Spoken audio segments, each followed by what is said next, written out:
Looking for a reliable, up-to-date source of credible news at all time? Your shining Supreme station is the answer. Stay tuned for the news on the hour by 1 p.m. every day on Diamond 88.7 FM Ilorin. Shining Supreme.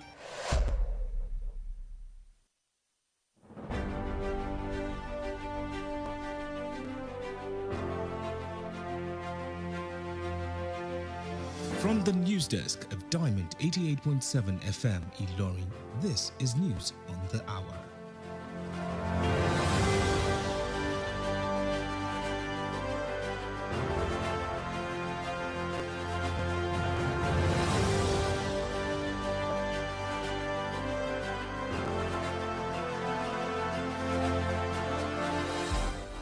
In the headlines.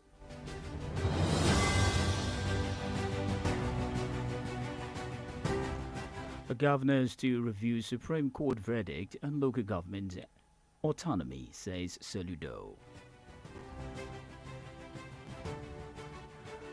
Corps member escapes death as NYC hostel collapses in Ekiti. NAFDAC sensitizes food vendors at restaurants on hygienic practices. Coronation ceremony for 43rd Olubadan holds today. On foreign scene, jailbreak in Niger High Security Kotukale prison. And on Sport Euro 2024, Harry Kane named as England's greatest player ever.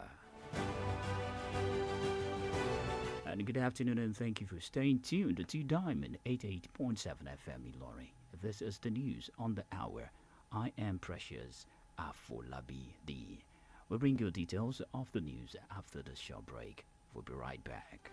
Is there any opportunity in this country? I don't lose hope. Oh my God, Jackpot.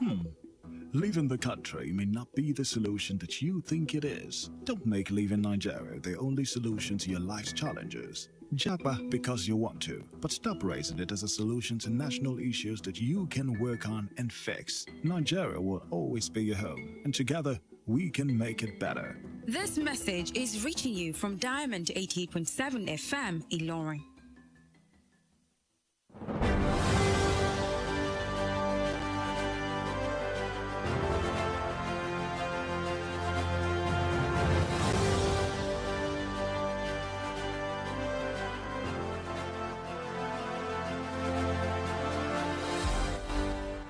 Welcome back from that short break. Please do know that you can listen to us via www.diamondfm.net or watch us live on Facebook at Diamond 887 FM and YouTube Diamond FM Ilorin. Now the news in detail.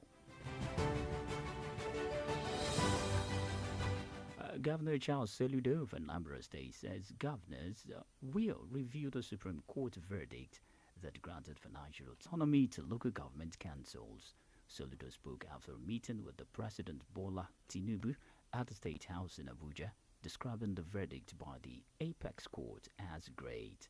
And according to him, the move will free up funds for local government areas and promote accountability. It could be recalled that in its lead judgment read by Justice Emmanuel Agim, the Apex Court mandated the federal government to begin immediate and direct payment of local government funds to the latter exclusive accounts. The Muslim Media Watch Group of Nigeria has commended President Bola Ahmed Tinubu for taking legal steps to save local government in area from the total collapse. In a press statement issued today, jointly signed by the National Coordinator Malam Abdullahi Ibrahim and the National Secretary of the group Dr. Nasiru Balogun, and the group describes the Supreme Court judgment as a catalyst that will save local governments in Nigeria from lack of funds to perform their statutory functions. The statement also praised the nation's Attorney General and Minister of Justice, Prince Lateef Fagbemi San, for his diligent prosecutions in the case. And the group also refers to the executive order of former President Muhammadu Buhari signed for full local government autonomy, which was challenged by the governors in the Supreme Court, and the governors won. And they, however, want local government functionaries to henceforth prepare to go to jail if they betray the confidence the president and the people have in them by looting treasury.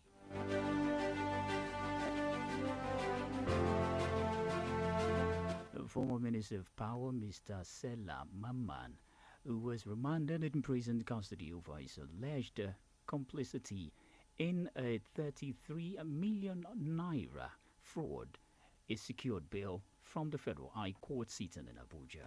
The court, in a ruling delivered today by Justice James Omotosho, granted the defendant, who is answering a 12-count charge, bail to the tune of 10 million naira, with the shorties in like sum. It held that the shorties must own a landed properties within the Federal Capital Territory, FCT, Abuja, with a minimum valuations of 750 million naira, and the ruling also ordered the shorties to submit their 3 years tax clearance certificate to dispose an affidavit of means, adding that both the defendant and the shorties must submit certified copies of their bank statement with their recent passport photographs. The National Agency for Food Administrations and Control, NAFDAC, has intensified surveillance in restaurants and other eateries to ensure hygiene practices against cholera outbreak in Sokoto State. The agency's state coordinator, Mr. Gaba Adamu, told the news agencies of Nigeria NAN today that the team of officials has been detailed to ensure and stipulated sanitary regulations were adhered by all the food outlets. Mr. Damu explained that the team headed by NAFDAC's nutrition officer, Mr. Abubakar Aliyu, is to ensure that only safe, hygienic and quality foods are being prepared and sold to customers. He said that through routine inspections, food vendors were mandated to comply with the agency's guidelines on good hygiene and sanitation practices.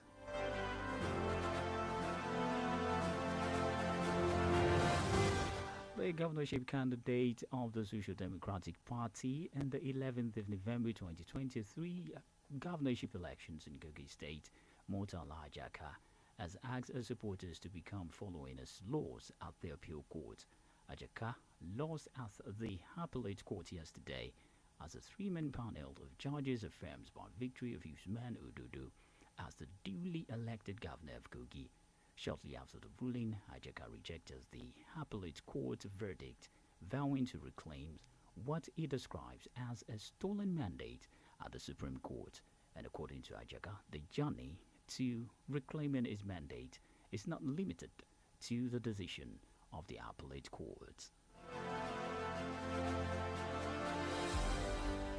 Still in the home force, the federal government has announced the provisions of over 7,000 firm missionaries under the National Agricultural Mechanization Programs, NAM, and the special advisor to the president on information and strategy, Mr. Bayo Ononuga, who made a disclosure, added that the assembly plans of some of the equipment will be provided.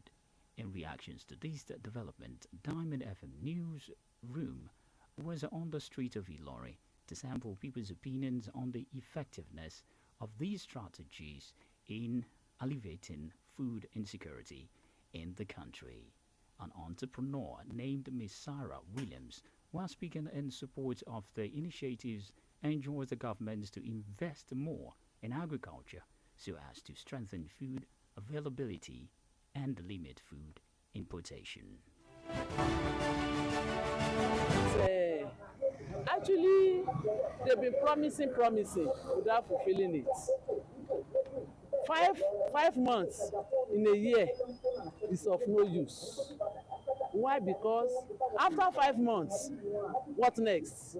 Are they not going to use one hand to give us and use another hand to take the money up like any principle? You understand? So, left to me, if it can continue like that, or maybe they want to use that as a sample and see what it will be, maybe, and from there they will still continue to do the right thing. A school teacher based in Ilorin, simply called Mr. Tunde, his reactions added that the initiative can help improve the living standard of the common man in Nigeria. I think it's a good thing. It's a good step to the right direction. Honestly, if the government can do this, it will go a very long way. Going by the way people are suffering this time, I think it will bring down the suffering at least to a certain level. Mr. Today, it could be recalled that earlier this week, the federal government announced a 150 days duty-free import windows for the food commodities, which include maize, ox brown rice, white wheat, cowpea.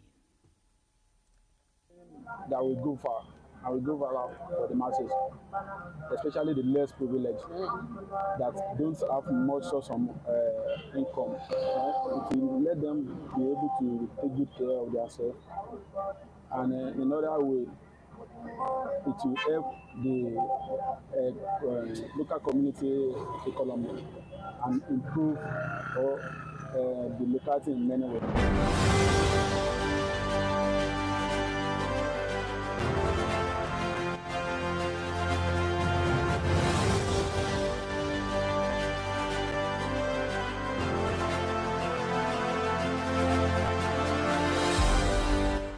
Away from that, Governor Seyi Makinde in Oyo State will today present staff of office to the 43rd Olubadan of Ibadan land, Oba Oyewole Olakuleyin, at the coronation ceremony to be held at the historical Mapo Hill, Ibadan. Reports gathered confirms that the event is expected to be attended by the famous traditional rulers, top public office holders, the cream de la creme in the society, and personality from all walks of life. The ceremony is sequel to the governor's approval of Olakuleyin's nominations by the Olubadan Chief in Council in accordance with the power conferred on the governor by Section 19 Cap 28 Law of the Oyo State 2000 as amended. The Olubadan stool has been vacant since the 43rd Olubadan, Oba Lekan Balogun, died on the 14th of March. Oba Olakuleyin is built to make the ceremony tedious. Walks from Ose Meji Shrine to Mapo Hall after he performed some traditional rites and is crowned by the Oluwo Afolabi of Ibadan land.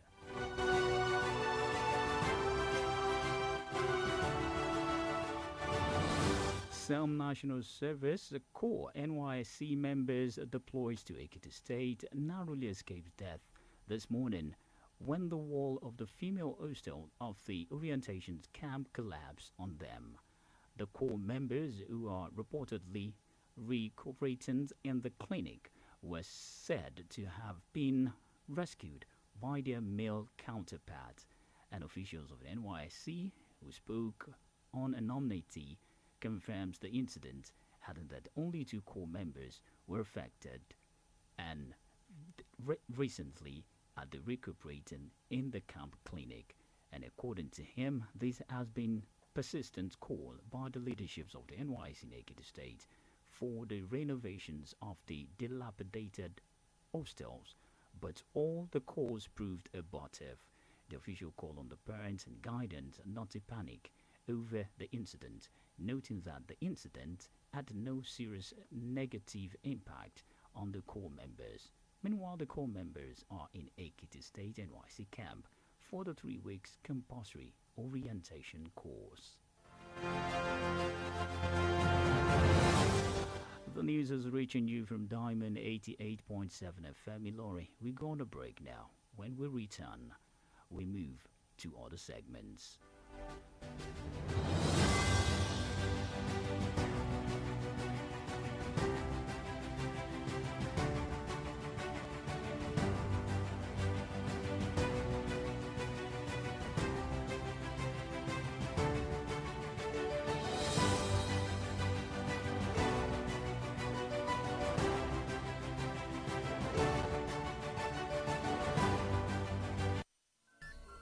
From news to sports, current affairs to entertainment, beautiful music, amazing programs, we got you all covered at Diamond 88.7 FM. Orúkọ mi ni Yèyélúà Tóyìn Adégbọlá. Mo sì ti lé ní 50 ọdún láyé láàyè àtàyè ìdẹ̀ra. Ìgbòkègbodò mi pọ̀ gan-an nínú iṣẹ́ tí mo yàn láàyò gẹ́gẹ́ bí òṣèré orí ìtàgé. Kì í sì rẹ̀ mí, bẹ́ẹ̀ ni kì í sú mi. Àwọ̀ mi sì ń jí pépépé síbi ìtọ́mọ tuntun lójoojúmọ́. Ẹ fẹ́ mọ̀dí abájọ. Monomin Plus atẹ́jẹ̀ṣe oògùn tó ń fi epo ẹja cod liver oil ṣẹjọ́ ẹ̀ food supplement ni. Èròjà ẹ peléke, ó ń tara ṣe, ó ń mára dán, ó ń jẹ́ kọ́mọdé dàgbà dáadáa, ó sì ń jẹ́ kí àgbàlagbà máa ta kébékébé. Monomin Plus. Monomin Plus fún èròjà tó ń tún inú ara ṣe lẹ́yìn ìwádìí ìmọ̀ ìjìnlẹ̀. A tún fi èròjà cod liver oil epo ẹja sí i ló fi wá di oògùn méjì tá a papọ̀ sínú ẹyọ kan ṣoṣo. La fi ń pè é ní Monomin Plus. Iléeṣẹ́ Tuyi Pharmaceutical Industries Limited. Àwọn tó lórúkọ tó ṣe gbẹ́kẹ̀lé níbi kápò oògùn òyìnbó ló ṣe é. Monomin Plus. Monomin Plus. Oh boy, Bajaj Boxer get better wolf this July, yo. Not be too. You fit get her for only 940,000 naira. Hey, this one a better. Oh. Yes, so sharply visit the dealer when near you pass to enjoy them. Offer they available while stock last.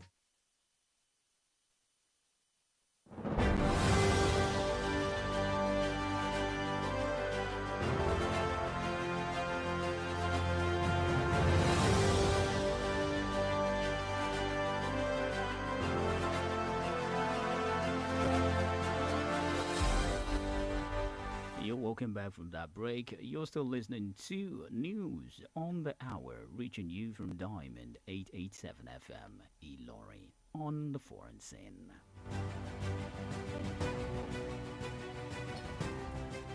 The Niger's Interior Ministry has announced a search is ongoing to have put on high alert after a jailbreak from Kotokale prison on Thursday. The facility is located 50 kilometers northwest of the capital. 9 main houses inmates include Islamist militants, and the statement did not, however, specify the number of the prisoners who managed to escape, but report gathered says the prison populations includes detainees from Niger's ongoing conflict with armed groups linked to Al-Qaeda as the Islamic State, as well as the suspected Boko Haram insurgent. In response to the escapes, local authorities imposed on the overnight curfew in the Oban commune of the Talibari, situated in the same region as the prison. Meanwhile, Niger, along with the neighbors in the Central Sahel region, is forefront to efforts to contain in a jihadist threat that has steadily escalated since 2012, with Al-Qaeda affiliated fighters initially as part of Mali. And still on the foreign scene, at least 63 people have been declared missing in Nepal after a landslide triggered by heavy monsoon rain swept 2 buses of a highway into a river. District Officer Kimandanta Busal confirms to reporters that dozens of searchers being in rescue personnel were combined to the site for the survivors of the accident in the central district of Chikwa. Busal said that the buses were carrying at least 66 people, but 3 passengers narrowly escaped before they crashed into the Trishli River and were now being taken to the hospital. And according to that, the incident took place along the Narayatsa Mugling Highway, around 100 kilometers west of the capital Kathmandu, earlier today at 3:30 local time. And now moving on to sport, former Manchester United defender Gary Neville has hailed Harry Kane as England's greatest ever player. Neville describes sport writers, also told the sport writers, also insisted that Kane must start the Euro 2024 final against Spain amid doubt over his fitness. Kane is the joint top scorer of Euro 2024 with 3 goals Han has taken a tally of current international knockout age goals to 9, which is more than any other European player in the history. Meanwhile, the Three Lions are preparing for the fourth final on foreign soil against Spain this Sunday.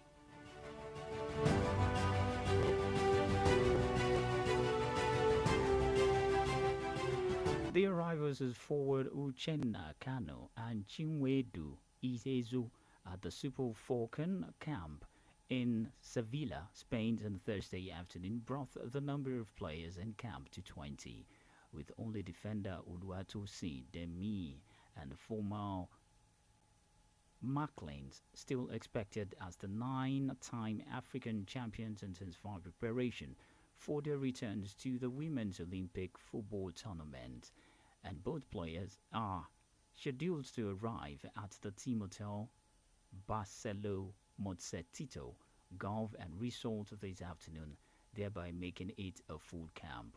Coach Randy Waldrum and his assistants will have 5 whole days to work with the entire playing body as well as the alternates ahead of the Wednesday training match with regional Olympic champions Canada. And meanwhile, the Super Falcons will fly into France on Thursday, 18th of July, which is exactly a week to the tournament opening match against Brazil at the Stade Bordeaux.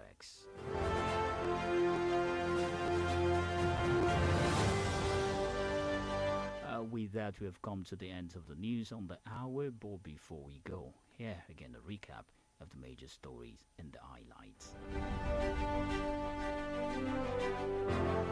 In the headlines, governors to review Supreme Court verdict on local government autonomy, says Soludo.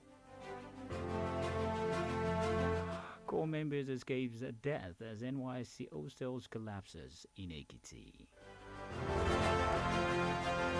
NAFDAC sensitizes food vendors, restaurants, and hygienic practices. Coronation ceremony for 43rd Olubadan holds today. Moving into the foreign scene, a jailbreak in Niger's high security Kotakale prison. And on Sport Euro 2024, Harry Kane named as England's greatest player ever. And do you know that on this day in 2003, President George Bush of USA rounded off a 5-day visit to 5 African nations in Abuja, Nigeria, with a meeting Nigerian's President Olusegun Obasanjo. And now you know. The news was compiled and edited by Joseph Meribe. You can visit www.diamondfm.net to keep update with us, or Diamond app on Play Store, the Google Play Store, Diamond 887 FM. Do ensure you also join us for other news bulletins. For news coverage or information about happenings around you, kindly contact Diamond FM newsroom number at 0916 062 7526. I am Precious Afolabi.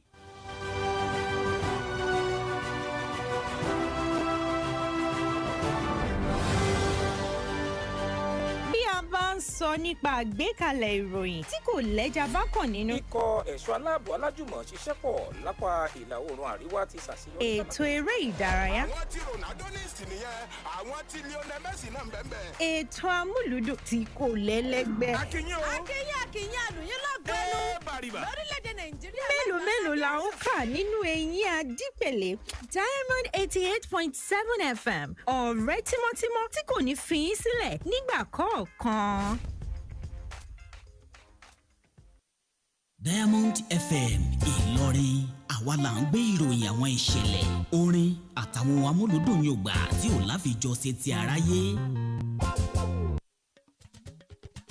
Látinú yàrá ìròyìn Diamond 88.7 FM Ìlọrin, ìròyìn ẹ̀kúnrẹ́rẹ́.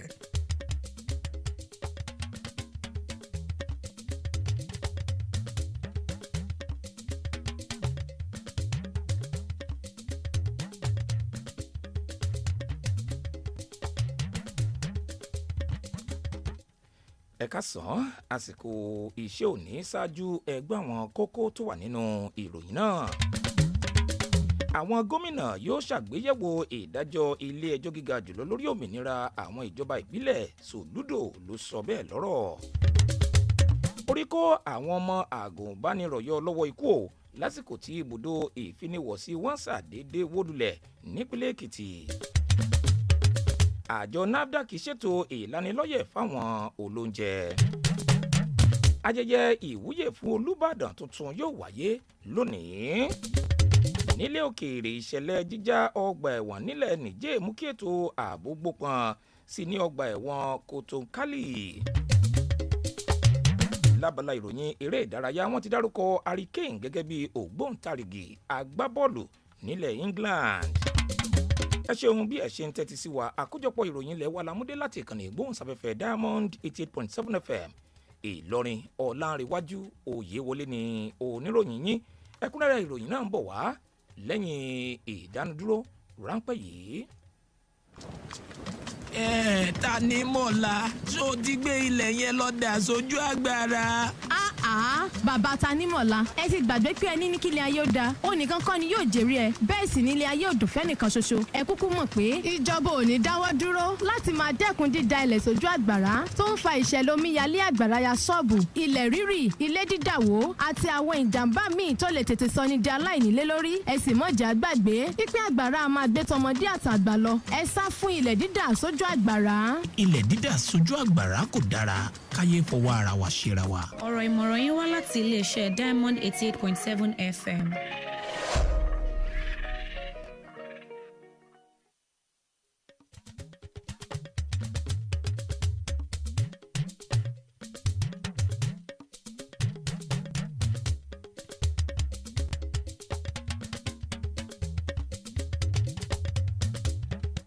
Ẹ káàbọ̀ padà ẹ̀kúnrẹ́rẹ́ ìròyìn náà rèé.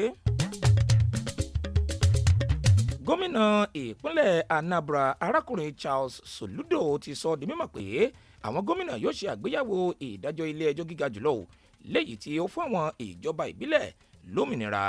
Soludo sọ̀rọ̀ yìí lásìkò ìpàdé èyí tó jókòó ṣe pẹ̀lú ààrẹ Bọ́lá Tinubu nílé ìjọba tó wà nílùú Àbújá.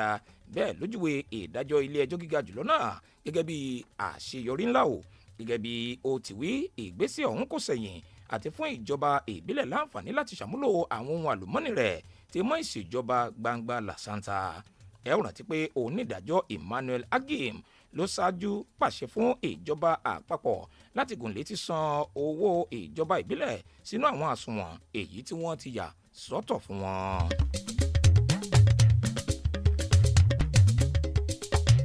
Ẹ̀wẹ̀ ẹgbẹ́ ìgbóhùnsáfẹ́fẹ́ tó jẹ́ ti ẹ̀sìn mùsùlùmí kan ti kan sára sí ààrẹ Bọ́lá Tinubu fáwọn ìgbésẹ̀ òfin èyí tí ààrẹ gbé láti dóòlà àwọn ìjọba ìbílẹ̀ kúrò lọ́wọ́ dídi àkúrẹ̀tẹ̀. Nínú àtẹ̀jáde oníròyìn kan èyí tí wọ́n fi síta lónìí lẹ́yìn tí adarí àpapọ̀ ẹgbẹ́ ọ̀hún Malam Abdullahi Ibrahim pẹ̀lú akọ̀wé àpapọ̀ ẹgbẹ́ náà Dókítà Nasiru Balógun Jùmọ̀ buwọ́lù wọ́n júwe ìdájọ́ ilé ẹjọ́ gíga jùlọ gẹ́gẹ́ bí ohun èlò tí yóò mú kí ìgbésẹ̀ dídóòlà ìjọba ìbílẹ̀ lórílẹ̀‐èdè yìí kúrò lọ́wọ́ àìrówólò láti fi gbọ́ bùkátà wọn kó so èso rere. Àtẹ̀jáde ọ̀hún tún gbóṣùbà ràbàǹdẹ̀ fún alábòjútó ẹ̀ka ètò ìdájọ́ àpapọ̀ lórílẹ̀‐èdè yìí tí ń ṣe mínísítà fọ́rọ̀ ètò ìdájọ́ ìyẹn ọmọọba Lateef Fagbemi fún ipa ribiribi mọ́nìgbàgbé léyìí tó kó lórí ọ̀rọ̀ náà. Ẹgbẹ́ ọ̀hún tún ṣàfikún rẹ̀ pé ààrẹ àná lórílẹ̀‐èdè yìí Muhammadu Buhari ti ṣáájú buwọ́lu àṣẹ kan láti fáwọn ìjọba ìbílẹ̀ lómìnira ṣùgbọ́n tí àwọn gómìnà tako àṣẹ náà nílé ẹjọ́ gíga jùlọ nígbà náà tí wọ́n sì jáwé olúborí. Bákan náà ni ẹgbẹ́ ọ̀hún tún ṣèkìlọ̀ fún gbogbo àwọn adarí ìjọba ìbílẹ̀ láti yàgò fún ṣíṣe owó ìlú kùmọ̀kùmọ̀ bíbẹ̀ kọ́ wọn ò jò làǹbà pa níwájú òfin.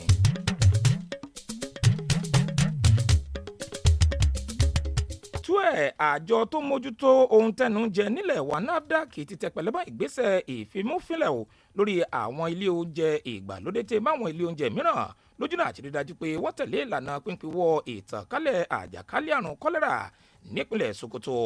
adarí àjọ ọ̀hún nípínlẹ̀ náà arákùnrin Garba Adamu ló ṣípayá ọ̀rọ̀ yìí fáwọn oníròyìn lónìí pẹ̀lú àfikún pé ikọ̀ òṣìṣẹ́ àjọ ọ̀hún ni wọ́n ti pàṣẹ fún o láti rí dájú pé gbogbo àwọn ilé oúnjẹ ni wọ́n tẹ̀lé ìlànà ìmọ́tótó. Arákùnrin Adamu tún jẹ́ kó di mímọ̀ pé ikọ̀ àjọ náà èyí tí arákùnrin Abubakar Aliyu ń darí ló gbọdọ̀ rí dájú pé oúnjẹ tí wọ́n pèsè láyìíká tó mọ́ tónítóní nìkan ni àwọn aráàlú láǹfààní láti máa jẹ. Bẹ́ẹ̀ ni ó tún pàrọwà sáwọn ilé olóúnjẹ láti tẹ̀lé ìlànà ìmọ́tótó tí ẹ máa jìká tó dúró re. Ní ìpínlẹ̀ Kogi olùdíje fún ipò gómìnà lábẹ́ pẹpẹ ẹgbẹ́ òṣèlú ẹlẹ́sìn funfun Social Democratic Party lásìkò ètò ìdìbò tó wáyé lọ́jọ́ 11 oṣù 11 ọdún 2023 nípínlẹ̀ Kogi arákùnrin Muritala Àjàká ó ti ké sí àwọn alátìlẹyìn rẹ̀ o láti fọwọ́ wọnú látàrí bí ó ti pàdánù ẹjọ́ èyí tó gbé síwájú ilé ẹjọ́ kò tẹ́mi lọ́rùn. Àjàká la gbọ́ pé ó fìdí rẹmi nílé ẹjọ́ kò tẹ́mi lọ́rùn lánàá lásìkò tí ìgbìmọ̀ adájọ́ ẹlẹ́nu mẹ́ta fìdí ìjáwé olúborí Usman Ododo múlẹ̀ gẹ́gẹ́ bí gómìnà tìlú dìbò yàn. Ẹ̀wẹ̀ ní kété tí ìdájọ́ ilé ẹjọ́ kò tẹ́mi lọ́rùn náà jáde ní Àjàká kọ ìdájọ́ náà pẹ̀lú ìpinnu pé òun yóò pe ìdájọ́ ilé ẹjọ́ náà níjà nílé ẹjọ́ gíga jùlọ ilẹ̀ wa.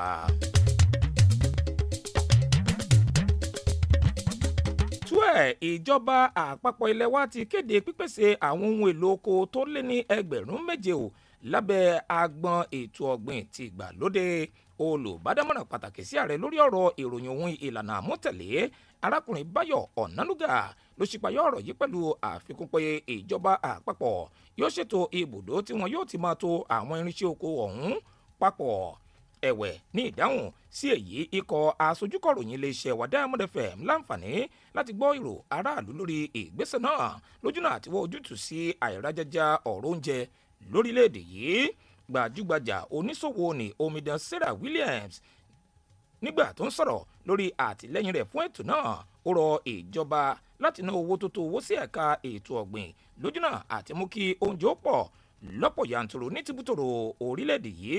Ẹ̀wẹ̀ ẹnìkan tó ní kí wọ́n fi orúkọ bò ń láṣìírí pẹ̀lú náà kan sára sí ìjọba lórí ètò náà pẹ̀lú àfikún pé ìgbésẹ̀ tó dára gbà ní ìjọba gbé o. Bákan náà ni arákùnrin Túndé tí òun pẹ̀lú jẹ́ olùkọ́ni nílùú Ìlọrin júwe ètò náà gẹ́gẹ́ bí èyí tí ó mú ìdàgbàsókè tó lóòrìn bá ìgbáyégbádùn ọmọnìyàn lórílẹ̀‐èdè yìí.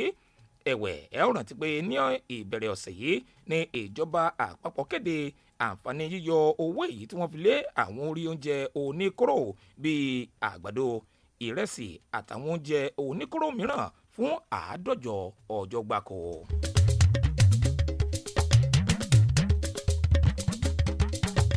Nípínlẹ̀ Ọ̀yọ́ gómìnà Ṣèyí Mákindé ti ìpínlẹ̀ Ọ̀yọ́ ní ìrètí wà pé yóò gbé ọ̀pá àṣẹ fún Olúbàdàn tilẹ̀ Ìbàdàn tuntun ọba Owólabí Ọlákùlẹ́yìn lónìí níbi ayẹyẹ ìwúyè tí ó wáyé ní gbọ̀ngàn ayẹyẹ tó ń bẹ ní Mọ̀pó nílùú Ìbàdàn.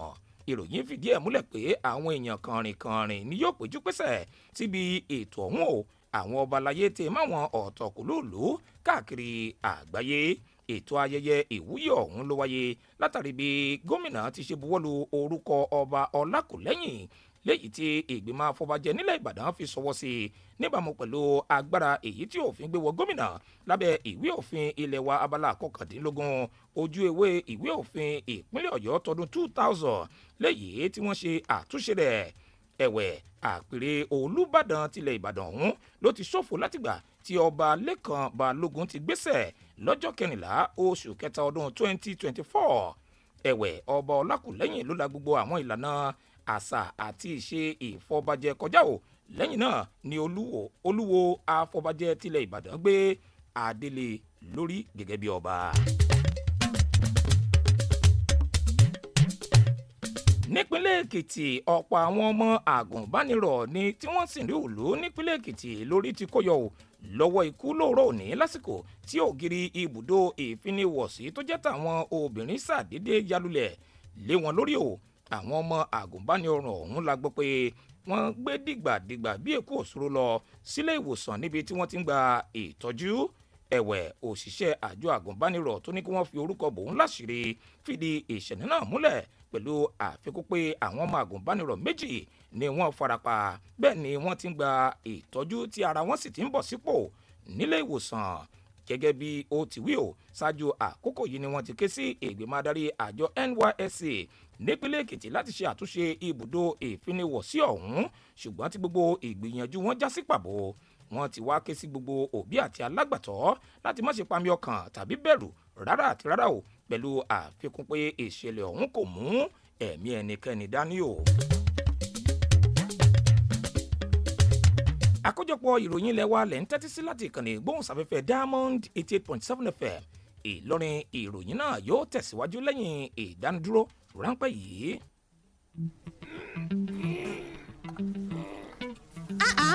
ìwọ wọn ló bẹ̀rẹ̀ síbẹ̀ o. ẹ má mà bínú kíní ọ̀hún ti bà mí ńlẹ̀ ni. ìgbà tó wá bọ̀ ńlẹ̀ ńkọ́ ṣébi tó yẹ kó ṣe gá sínú o ò tiẹ̀ mọ̀ pé bí esin bá fi lè gbé kíní ọ̀hún tó sì bà lóúnjẹ lòmíì ó lè fo ní irú àìsàn ni èyí tó ṣe ń ò dá o. ó yá àfira kó bó ti ṣe é kúrò ń bẹ̀ ń. ẹ má bínú o mọ̀mọ́. ẹ rí nǹkan awíwíwí afọ̀fọ̀fọ̀ pé ìmọ́tótó ló lè ṣẹ́gun àrùn gbogbo ẹ jẹ́ ká yàgò fún ìwà ọ̀bùn tó bá lè dárùn ohun àìsàn sílẹ̀ láyìíká àti àgbègbè wa bẹ́ẹ̀ bá a wá kẹ́fẹ́ ẹnikẹ́ni tàbí ẹnìkan pé ó ń dalẹ̀ tàbí ṣe gáàsà yìíká yín ẹ tètè kìlọ̀ fún kọ́mọ̀bà fi tiẹ̀ kó bá ti yín torí bí ara lẹni bá ń jẹ kòkòrò tá ò bá wí fún urẹ́rẹ́ rẹ̀ kò ní jẹ́ ká sùn ẹ jẹ́ ká yìíká àti àgbègbè wa máa wà ní ìmọ́tótó nígbà gbogbo. ọ̀rọ̀ ìmọ̀ràn yín wá láti iléeṣẹ́ Diamond 88.7 FM.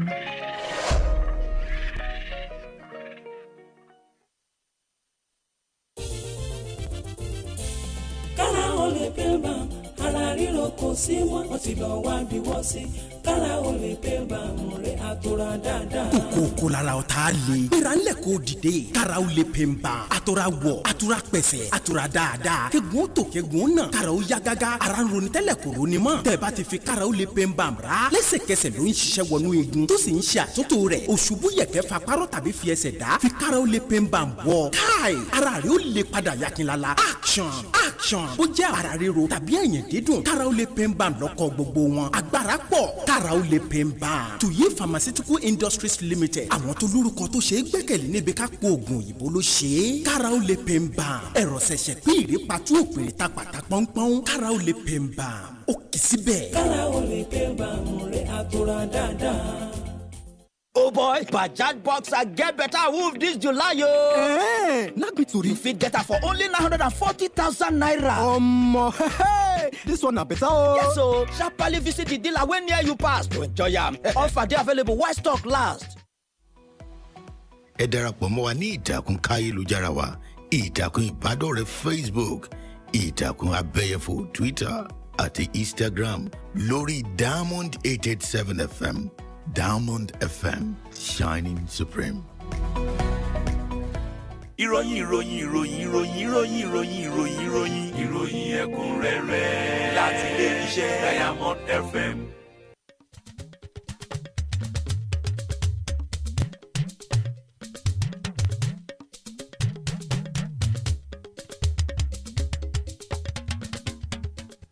ẹ káàbọ̀ padà bóyá ẹ̀yin ṣẹ̀ṣẹ̀ ń darapọ̀ mọ́ wa àkójọpọ̀ ìròyìn ilé wa lẹ̀ ń gbọ́ láti ìkànnì ìgbóhùnsáfẹ́fẹ́ Diamond 88.7 FM Ìlọrin. ìròyìn náà ń tẹ̀síwájú báyìí nílé òkèèrè.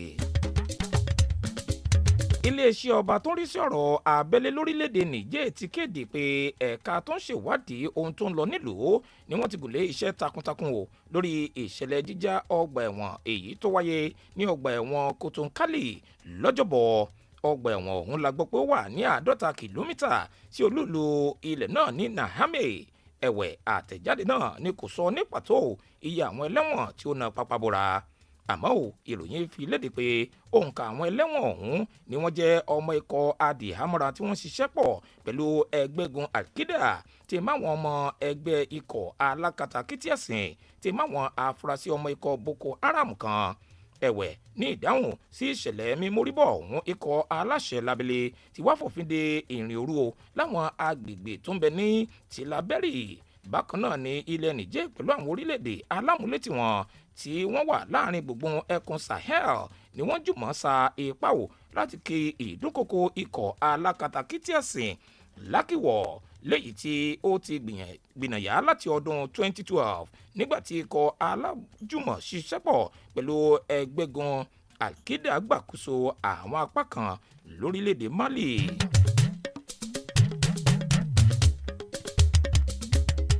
síbẹ̀ nílé òkèèrè kò dín ní èèyàn 63 tí wọ́n ti dàwátì báyìí ní agbègbè Nepal lẹ́yìn ìṣẹ̀lẹ̀ ilẹ̀ rírì léyìí tí ó wáyé látàrí àrọ̀rọ̀dá òjò alágbára kan èyí tó ṣokùnfà bí ọkọ̀ akérò méjì ọ̀tọ̀ọ̀tọ̀ kan bí wọ́n ṣe fi ojú ọ̀nà márosẹ̀ tí wọ́n gbà sílẹ̀ tí wọ́n sì mórílé inú odò. Òṣìṣẹ́ ọba lẹ́kùn ọ̀hún Kinimanda Busa fìdí ẹ̀ múlẹ̀ fáwọn oníròyìn pé ọ̀pọ̀ àwọn òṣìṣẹ́ olùdóòlà ẹni ni wọ́n ṣiṣẹ́ takuntakun lágbègbè náà láti dóòlà àwọn tí wọ́n farakásá ìṣẹ̀lẹ̀ aburú ọ̀hún lẹ́kùn àárín gbùngbùn Chitwan. Bùsálọ̀ ọ̀hún jẹ́ kó di mímọ̀ pé àwọn ọkọ̀ akérò méjèèjì náà ló kó àwọn èrò ọkọ̀ tó mẹ́rìndínláàádọ́rin tí 3 nínú àwọn èèyàn ọ̀hún sì mórí bọ́ kó tó di pé àwọn ọkọ̀ náà kó sínú odò ní agbègbè Trishuli tí àwọn èèyàn tó kù náà tí wọ́n sì ń gba ìtọ́jú lọ́wọ́. Ẹ̀wẹ̀ olóòtú àgbà nílé ọ̀hún Pushpal Daha tí wọ́n fi ìbànújẹ́ rẹ̀ hàn lórí ìṣẹ̀lẹ̀ làlúrí ọ̀hún lójú òpó ìtàkùn ayélujára X rẹ̀, bẹ́ẹ̀ ló kẹ́dùn pẹ̀lú àwọn tí ọ̀rọ̀ ọ̀hún kàn gbọ̀ngbọ̀ngbọ̀n. Lábala ìròyìn eré ìdárayá fútọ̀sán tòní agbáwọ̀ ẹ̀yìn tẹ́lẹ̀rí nínú ikọ̀ agbábọ́ọ̀lù Manchester United Gary Neville ti kan sára sí Harry Kane bẹ́ẹ̀ lójúwe rẹ̀ gẹ́gẹ́ bí ògbóǹtarìgì agbábọ́ọ̀lù lágbàáyé. Neville ọ̀hún ló fọ́kẹ́ńkì ọ̀rọ̀ náà lásìkò tó ń bá àwọn oníròyìn sọ̀rọ̀ pẹ̀lú àríwòye pé ó ṣe pàtàkì fún Kane láti kópa nínú abala àkọ́kọ́ ìdíje àṣekágbá pẹ̀lú ikọ̀ agbábọ́ọ̀lù Spain pẹ̀lú bí àwọn èèyàn náà bí wọ́n ṣe ń gbé pòyẹ̀nu pé ìlera Harry Kane ọ̀hún kò rajaja tó. Ẹ̀wẹ̀ ikọ̀ agbábọ́ọ̀lù ọ̀hún ló ń gbáradì lọ́wọ́ yìí fún ìdíje àṣekágbá pẹ̀lú ikọ̀ agbábọ́ọ̀lù tilẹ̀ Spain léyìí tí yóò wáyé lọ́jọ́ ìsinmi tó ń bọ̀ yìí.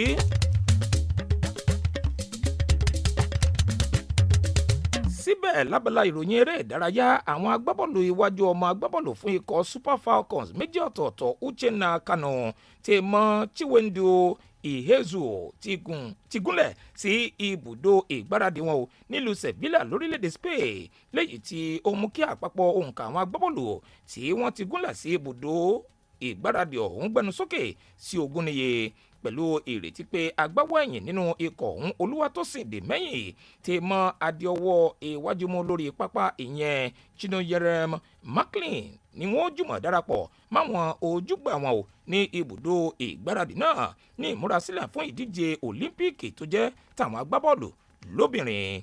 Ẹ̀wẹ̀ akọ́nimọ̀ọ́gbá fún ikọ̀ agbábọ́ọ̀lù ọ̀hún Randy Wardrum àtàwọn abẹ́síkáwọ́ rẹ̀ ni wọ́n jùmọ̀ ṣiṣẹ́ pọ̀ pẹ̀lú àwọn ọmọ agbábọ́ọ̀lù ọ̀hún fún odindi ọjọ́ 5 gbáko ṣáájú ìfẹsẹ̀wọnsẹ̀ ìgbáradì èyí tí ikọ̀ ọ̀hún yóò gbá pẹ̀lú ikọ̀ agbábọ́ọ̀lù ilẹ̀ Canada lọ́jọ́rú. Bákan náà ni àpẹẹrẹ alágbára ti fojú hàn pé ikọ̀ agbábọ́ọ̀lù Super Falcons ọ̀hún ni yóò tẹ ọkọ̀ bàálù létí lọ́jọ́bọ̀ lọ sílẹ̀ Faransé níbi ìsíde ìfẹsẹ̀wọnsẹ̀ náà pẹ̀lú ikọ̀ agbábọ́ọ̀lù tilẹ̀ Brazil.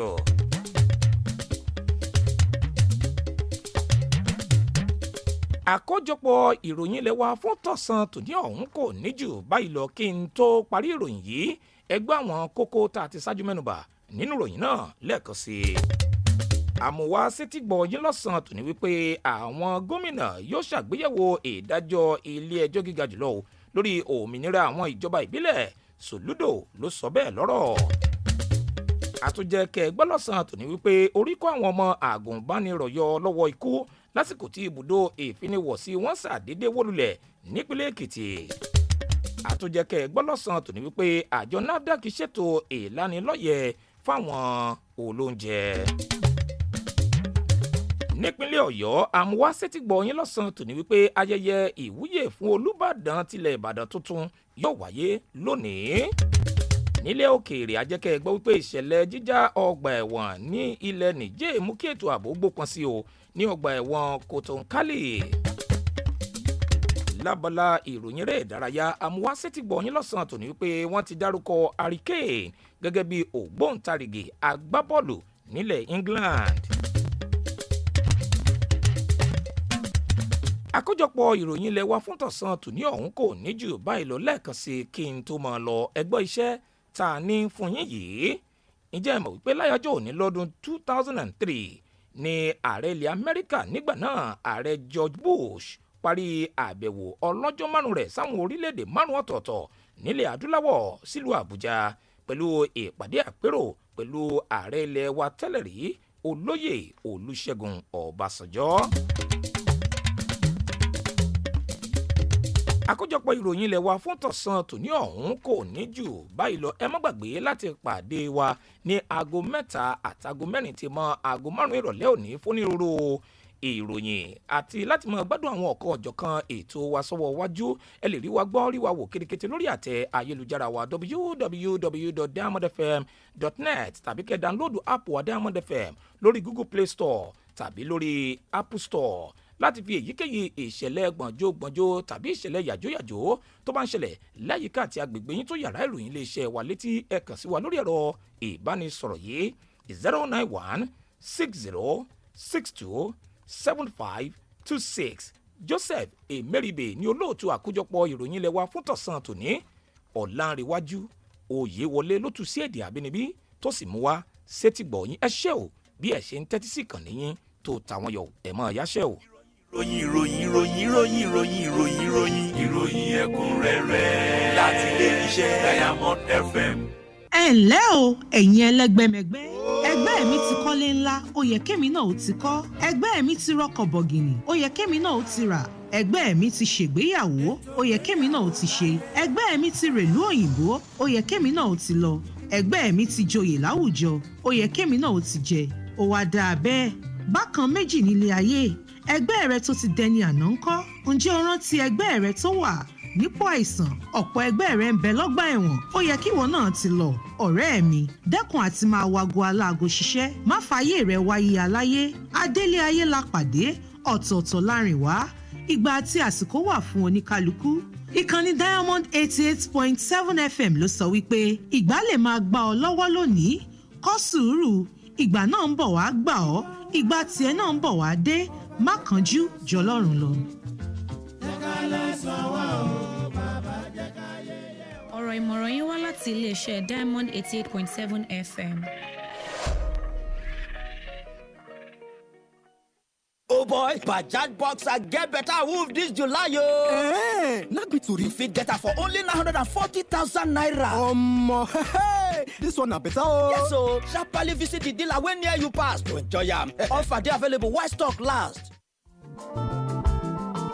kì í sú wa kì í rẹ̀ wá nínú ìlàkàkà wa láti ṣàgbéró ìmọ̀ ohun ìlànà iṣẹ́ ìgbóhùnsáfẹ́fẹ́ tó kúnjú òṣùwọ̀n ṣíṣe Diamond FM Ìlọrin.